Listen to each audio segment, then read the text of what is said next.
मित्रों, आज सभी का भारतीय जनता पार्टी की प्रेस वार्ता में मनपूर्वक स्वागत है। आज 30 दिसंबर का दिन है। हम सभी भारतीयों के लिए गौरव का दिन है। आज ही के दिन 1943 में बंगाल की भूमि के सुपुत्र और देश के महान स्वतंत्रता सेनानी नेताजी सुभाष चंद्र बोस ने पोर्ट ब्लेयर में पहली बार आजाद भारत का झंडा फहराने का काम किया था। तो एक प्रकार से हमारे आजादी के संग्राम का ये बहुत महत्वपूर्ण मकाम था। और इसके कई साल बाद, 8 दशक बाद, आज 30 दिसंबर को जब हम पीछे मुड़ कर देखते हैं तो बंगाल के लिए भी आज से लेकर अप्रैल तक का समय बहुत महत्वपूर्ण समय है। अप्रैल में बंगाल में विधानसभा के चुनाव होने जा रहे हैं। भय, भ्रष्टाचार, कुशासन और घुसपैठ की जगह विरासत, विकास और गरीब कल्याण की एक मजबूत सरकार बनाने का बंगाल की जनता का संकल्प बंगाल में जहां पर भी जाते हैं वहां दिखाई पड़ता है। तृणमूल कांग्रेस के 15 साल के शासन में भय, भ्रष्टाचार और कुशासन और विशेषकर घुसपैठ से बंगाल की जनता चिंतित भी है, भयभीत भी है और आशंकित भी है। हम भारतीय जनता पार्टी के सभी कार्यकर्ता बंगाल की जनता को आश्वासन भी देना चाहते हैं और वादा भी करना चाहते हैं कि मोदी जी के नेतृत्व में बंगाल में भारतीय जनता पार्टी की सरकार बनने के साथ ही यहां की विरासत को हम पुनर्जीवित करेंगे।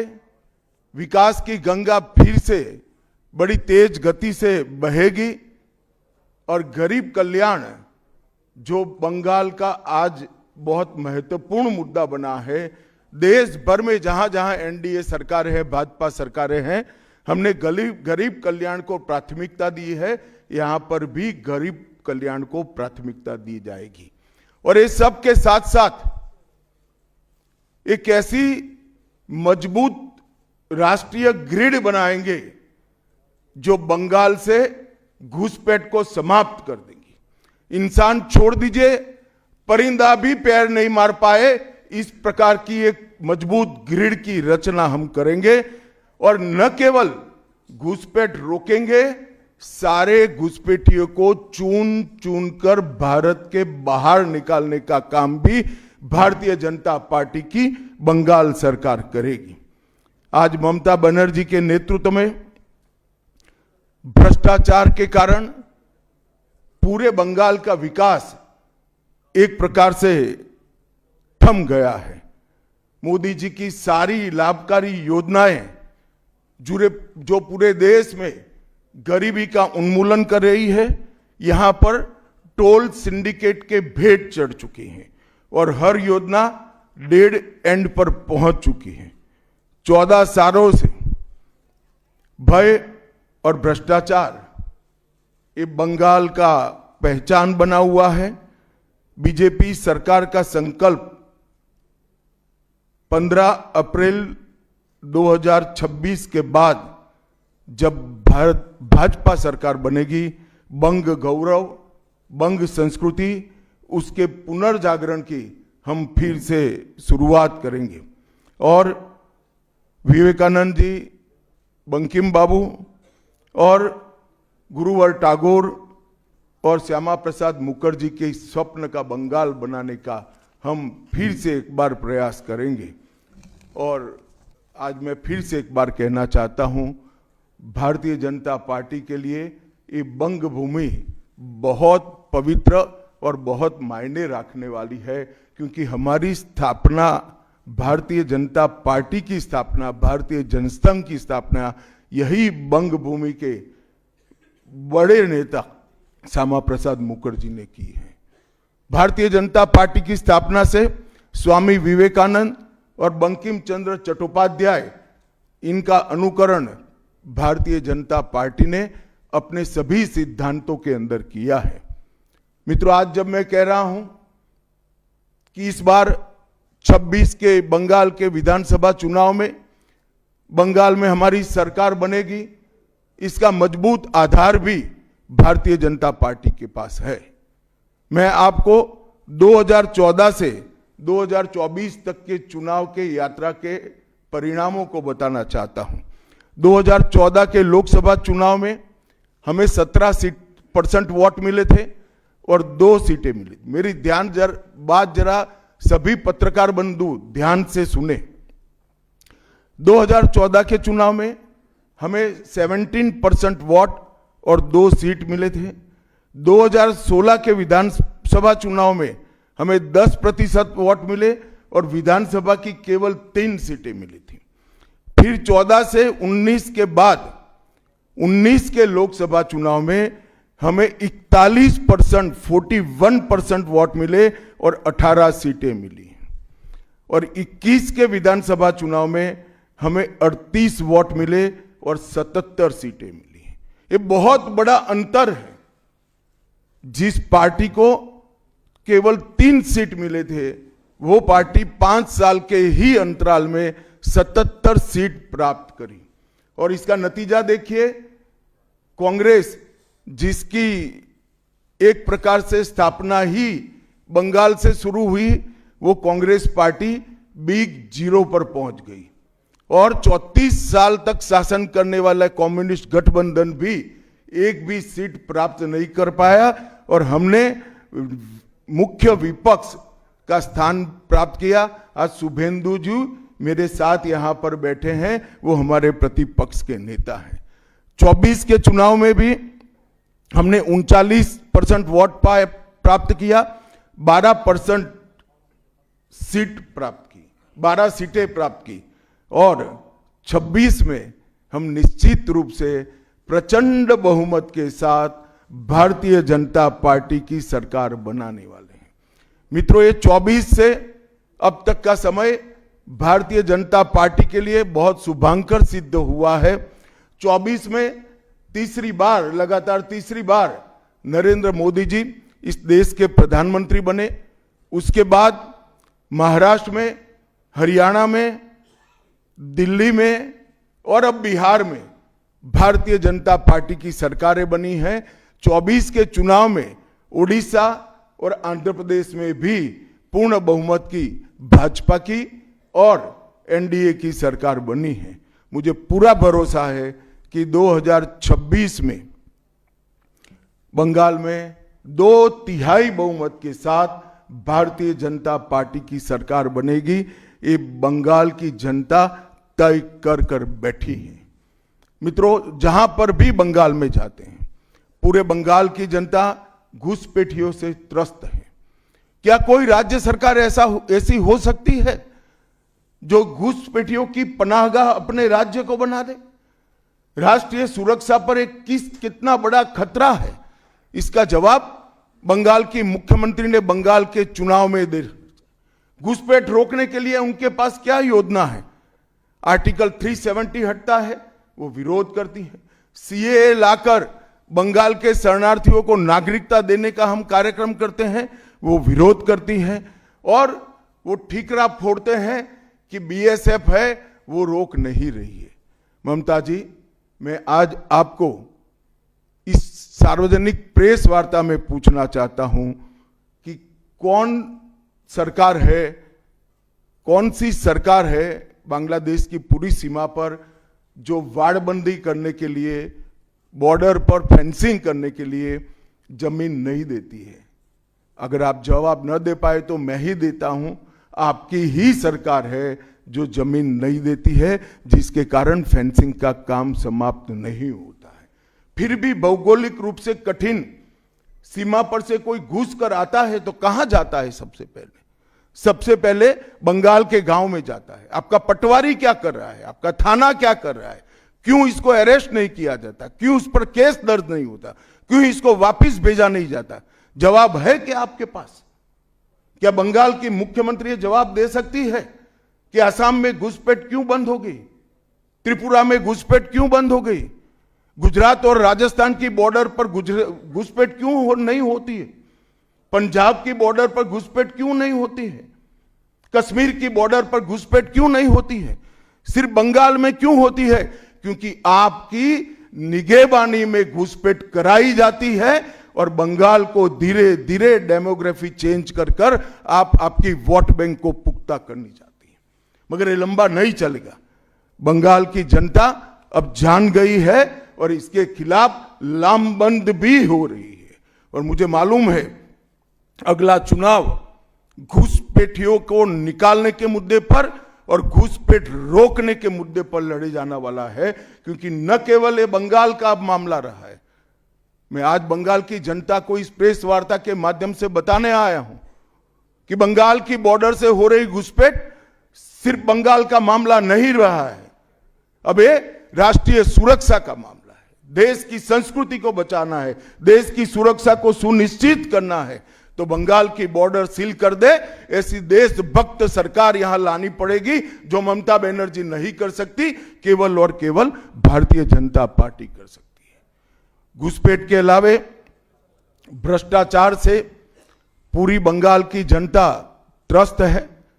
रोजवेली चिटफंड घोटाला, कैश फॉर क्वेरी घोटाला, एसएससी घोटाला, नगर पालिका नगर नियम का भर्ती का घोटाला, गाय तस्करी का घोटाला, राशन पीडीएस का घोटाला, मनरेगा का घोटाला, पीएम आवास का घोटाला, इतने सारे घोटाले हैं कि मैं पूरा लिस्ट पढ़ूंगा तो मेरी प्रेस कॉन्फ्रेंस का पूरा हिस्सा ही उसमें चला जाएगा।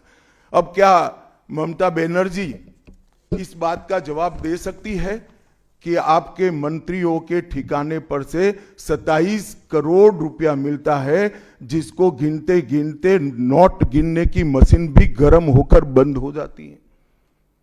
बंगाल जैसे गरीब राज्य के अंदर 27 करोड़, 20 करोड़, 15 करोड़ ये राशि मिल रही है, आपकी कोई अकाउंटेबिलिटी नहीं है। पार्थो चैटर्जी जेल में जाते हैं, ज्योति प्रिय मलिक जेल में जाते हैं, अनुव्रत मंडल जेल में जाते हैं, जीवन कृष्ण शाह जेल में जाते हैं, माणिक भट्टाचार्य जेल में जाते हैं, चंद्रनाथ सिन्हा जेल में जाते हैं, परेश पाल जेल में जाते हैं, कुंतल घोष जेल में जाते हैं, फिरहाद हकीम वो भी आरोपी बनाए जाते हैं, शोभन चैटर्जी आरोपी बनाए जाते हैं, कुणाल घोष 3 साल जेल में रहकर आते हैं, और आप कहती है कि भ्रष्टाचार नहीं हो गया, हो रहा है। आप आंख मूंद लिए ही हो भ्रष्टाचार के लिए, मगर बंगाल की जनता अपनी आंख बंद कर कर नहीं बैठी है। गरीब बंगाल की जनता के अधिकार का पैसा आपकी कैडर की भेंट चढ़ रहा है, आपको इसको जवाब देना पड़ेगा। महिलाओं की सुरक्षा एक बहुत बड़ा मुद्दा बना है और अधिकृत रूप से कहा जाता है कि महिलाएं 7 बजे के बाद अपने हॉस्टल और घर से न निकले। हम कौन से जमाने में जी रहे?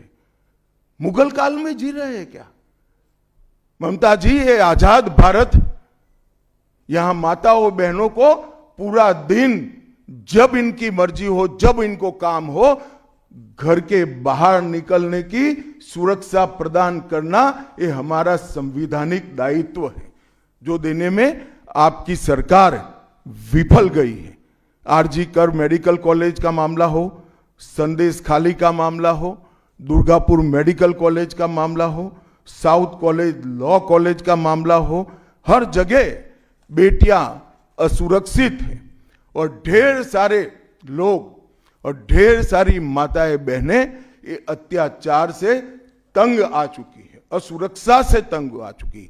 वो भी राह देख रही है कि कब वोट देने का अधिकार आए और हम ये निकम्मी तृणमूल कांग्रेस की सरकार को हटा दें। सांप्रदायिक तुष्टीकरण को इस राज्य सरकार ने अपनी नीति के रूप में स्वीकार कर लिया है। अब मरहम लगाने का प्रयास हो रहा है, मैं सुबह से देख रहा हूं, मगर अब मरहम लगाने से कुछ नहीं होता है। हृदय पर, बंगाल की हिंदुओं के हृदय पर घाव इतना गहरा बैठ गया है कि कोई मरहम काम नहीं आएगा। अब आपका जाने का समय तय हो गया है। यहां तक इंतहा कर दी, यहां तक कि पार्लियामेंट में वंदे मातरम पर चर्चा होती है।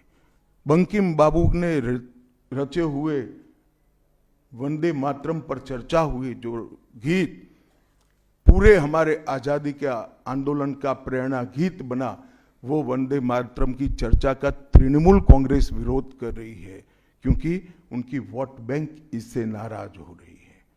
ये बंगाल की जनता कभी सहन नहीं करेगी।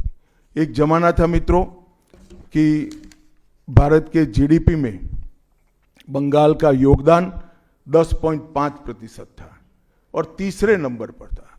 जीडीपी में योगदान की दृष्टि से हमारा बंगाल तीसरे नंबर पर था। तीसरे नंबर पर से सरक कर ये 49 साल में वो 22वें नंबर पर आ गया। अब नीचे कोई जगह ही नहीं बची। बंगाल का इतना आर्थिक पतन कभी नहीं हुआ है।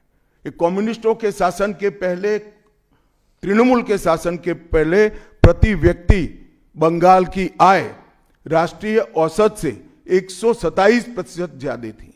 127%।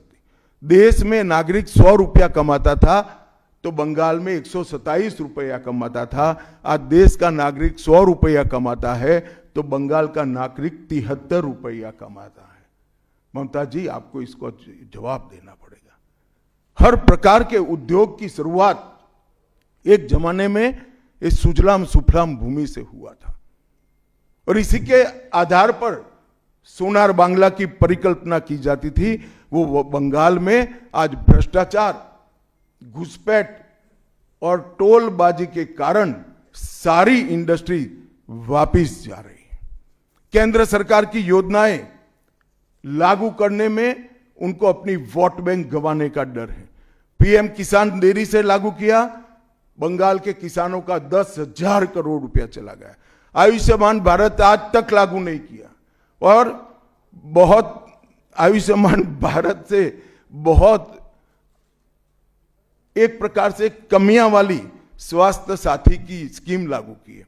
मुझे बताइए, कोई बंगाल का नागरिक भारत में कहीं जाता है और बीमार पड़ गया, स्वास्थ्य साथी स्कीम उसको बाहर के अस्पताल में इलाज करवा पाएगी क्या? नहीं करवा पाएगी। क्या गुनाह किया है बंगाल के गरीबों ने? देश भर के गरीबों को 5 लाख तक की पूरे स्वास्थ्य की गारंटी मिल रही है। अरे कई राज्यों ने किया कि केंद्र 5 लाख दे रहा है, उन्होंने और 5 लाख जोड़ दिए। आप केंद्र के 5 लाख इसलिए स्वीकार नहीं करना चाहते हो कि नरेंद्र मोदी से आपको डर है। डर तो ठीक ही है, क्योंकि मोदी जी की लोकप्रियता बंगाल में दिन प्रतिदिन बढ़ती है, मगर इसके कारण गरीबों का आप नुकसान कर रही हो। वो बंगाल के गरीब जरूर। हिंसा और प्रतिशोध की राजनीति, पूरा देश ऐसी आशा करता था कि यहां से कम्युनिस्ट जाने के बाद हिंसा और प्रतिशोध की राजनीति समाप्त हो जाएगी, मगर हुआ उल्टा। इन्होंने तो कम्युनिस्टों को भी अच्छा कहला दिया। मित्रों, अब तक 300 से अधिक भारतीय जनता पार्टी के कार्यकर्ता मारे गए हैं। 21 के चुनाव के बाद लगभग 3000 कार्यकर्ता विस्थापित बनकर आज भी अपने गांव में नहीं लौटे हैं। उनको दबाव बनाया जाता है कि आप तृणमूल का झंडा उठाओ तभी गांवों को रहने देंगे। क्या ये स्वस्थ लोकतंत्र की निशानी है? कोई व्यक्ति अपने किसी राजनीतिक दल में काम करना है, वो स्वतंत्र रूप से तय नहीं कर पाएगा। वो ममता जी मुख्यमंत्री की चैम्बर से तय करेगी क्या? ममता जी, जितना भी प्रताड़ना करना हो करो, बंगाल की जनता अब तय कर कर बैठी है। इन्होंने भाजपा के कार्यकर्ताओं को हर तरह से प्रताड़ित किया, यहां तक कि महिलाओं पर बलात्कार भी किए गए। मैं अपना रिपोर्ट नहीं दे रहा हूं, नेशनल ह्यूमन राइट कमीशन का रिपोर्ट है। इसका भी जवाब ममता जी को देना पड़ेगा। ममता जी ने सारी संवैधानिक औचित्य को समाप्त कर दिया। किसी भी राज्य में प्रधानमंत्री जाते हैं तो वो देश के प्रधानमंत्री होते हैं। कई राज्यों में हमारी सरकार नहीं, कहीं ऐसा व्यवहार नहीं होता। वंदे भारत ट्रेन देने प्रधानमंत्री आते हैं, ममता जी स्टेज पर नहीं जाती है। कई प्रकार के भारत सरकार के सुप्रीम कोर्ट के आदेश से बने हुए, मेरी बात ध्यान से सुनिएगा, सुप्रीम कोर्ट के आदेश से बने हुए भारत सरकार के डीओपीटी के रूल्स ये तोड़ देती है, मरोड़ देती है। डीजीपी और मुख्य सचिवों की अपॉइंटमेंट में मनमानी करती है। रिटायर्ड होने के बाद सलाहकार बनाकर प्रॉक्सी डीजीपी और प्रॉक्सी सीएस बैठाने का काम करती है। ये 34 साल कम्युनिस्टों का शासन और 15 साल टीएमसी का शासन, ये केंद्र विरोधी मानसिकता बंगाल की जनता में खड़ा कर हमारी संविधान की स्पिरिट थी, उस स्पिरिट का कंप्लीट इन्होंने अनादर करने का काम किया है। ममता बनर्जी के शासन में सिंडिकेट, तोलबाजी, कट मनी, न केवल वो सिस्टम को बढ़ावा दिया है, यहां कमाई करने का अधिकार एक ही व्यक्ति को है, भाईपो को है, और किसी को कमाई करने का अधिकार नहीं है। सब में हिस्सेदारी देनी पड़ती है। बंगाल एक जमाने में सब बात में सबसे पहले था। सबसे पहला मोटर कारखाना पश्चिम बंगाल में लगा। सबसे पहला पावर प्लांट 1887 में बंगाल में लगा। सबसे पहली कोयलरी बंगाल में आई। सबसे पहला स्टील प्लांट बंगाल में लगा। देश की सबसे पहली हाई राइज बिल्डिंग बंगाल में बनी। देश की सबसे पहली जूट मिल बंगाल में बनी। देश की पहली मेट्रो ट्रेन बंगाल में आई। एक ही शहर में 2 पोर्ट एक ही जगह है, बंगाल में है। और देश की सबसे पहली आधुनिक यूनिवर्सिटी कलकत्ता यूनिवर्सिटी भी बंगाल में बनी। और विश्व प्रसिद्ध विश्व भारती यूनिवर्सिटी भी, जिसने भारतीय शिक्षा के कंसेप्ट को जमीन पर उतारा, वो भी बंगाल में बनी। मगर ममता जी, आप गौरव मत करिएगा, इसमें से कुछ आपके समय में नहीं हुआ है। ये जो करने वाले थे, उनके पूरे रिदम को, इनकी लय को, बंगाल की विकास की गति को तोड़ने का आप काम करें। बंगाल आज इंडस्ट्रियल रूप से कंप्लीटली बर्बाद हो चुका है, और ये आपके शासन में ही हुआ है। आधा अधूरा तो कम्युनिस्ट बेचारे कर गए थे, आपने तो पूरा ही समाप्त कर दिया। सिंडिकेट राज, तालेबाजी, शत्रुतापूर्ण माहौल, इसके कारण 2011 से 25 के बीच में 7000 से ज्यादा कंपनियां बंगाल छोड़कर बंगाल के बाहर चली गई। और मित्रों, ये बहुत बड़ा सेटबैक बंगाल के आर्थिक विकास के लिए है। मित्रों, बंगाल स्वामी विवेकानंद, बंकिम चंद्र चट्टोपाध्याय, शरद चट्टोपाध्याय, महर्षि अरविंद, ईश्वर चंद्र विद्यासागर और कवि गुरु टैगोर जैसे महापुरुषों की धरती है। यही धरती पर नेताजी सुभाष चंद्र बोस, अमर शहीद खुदीराम बोस, वाघा जतीन, रविंद्रनाथ सन्याय, रास बिहारी बोस, मास्टर सुरेशन, प्रफुल्ल चाकी, वीणा दास, कल्पना दत्त, ये सभी ने देश की आजादी के लिए आह्लेख जगाया था। यहीं पर कई सारे फिल्मकार मिले, संगीतकार मिले, चित्रकार मिले। इस भूमि ने कई सारे दुनिया को प्रभावित करने वाले संत भी दिए। वो बंगाल आज ऐसे कगार पर पहुंच गया है कि अगर एक घुसपैठ की बयार रोकी नहीं गई तो बंगाल का अस्तित्व भी खतरे में है। ऐसा स्पष्ट रूप से समाज जीवन को जानने वाले सभी लोग मानते हैं। और अंत में मैं बंगाल की जनता को फिर से एक बार कहना चाहता हूं कि बंगाल के अस्तित्व पर तो घुसपैठिया संकट है ही है, बंगाल की संस्कृति पर एक घुसपैठिया संकट है ही है, परंतु अब ये संकट केवल बंगाल तक सीमित नहीं रहा है, पूरे देश तक ये संकट आगे बढ़ गया है। मेरा आप सभी से करबद्ध निवेदन है, आपने लंबे समय तक कांग्रेस को मौका दिया, 34 साल तक कम्युनिस्ट पार्टी को मौका दिया, 15 साल तक ममता बनर्जी को मौका दिया। इनका ट्रैक रिकॉर्ड नीचे नीचे नीचे गिराने का है, अब इससे नीचे कोई जगह नहीं बची है। और भारतीय जनता पार्टी का रिकॉर्ड है, जहां भारतीय जनता पार्टी की सरकारें आई वो राज्य बीमारू राज्यों में से समृद्ध राज्य बनने की कगार में आगे बढ़े हैं। पूरा देश मोदी जी के नेतृत्व में आगे बढ़ रहा है, पूरा देश मोदी जी के नेतृत्व में सुरक्षित हो रहा है। पूरे देश में भारत की संस्कृति, भारत के धर्म, भारत की भाषाएं मोदी जी के नेतृत्व में आगे बढ़ रही है, फल फूल रही है। बंगाल की जनता को मैं विनती करता हूं कि मोदी जी के नेतृत्व में पूर्ण बहुमत की, प्रचंड बहुमत की एक भारतीय जनता पार्टी की सरकार बनाइए। हम कवि गुरु की कल्पना का, विवेकानंद की कल्पना का, बंकिम बाबू की कल्पना का बंगाल बनाएंगे, सोनार बांग्ला बनाएंगे और निश्चित रूप से काम भारतीय जनता पार्टी की सरकार ही कर सकती है, ऐसा मेरा विश्वास है। तो फिर से एक बार समग्र बंगाल की जनता को करबद्ध निवेदन में करना चाहता हूं कि बंगाल में हमें पूर्ण बहुमत दीजिए। बंगाल और पूरी भारत को सुरक्षित करने के लिए ये चुनाव में बाकी सारी चीजें छोड़कर भारतीय जनता पार्टी को जिताने का काम करिए। धन्यवाद।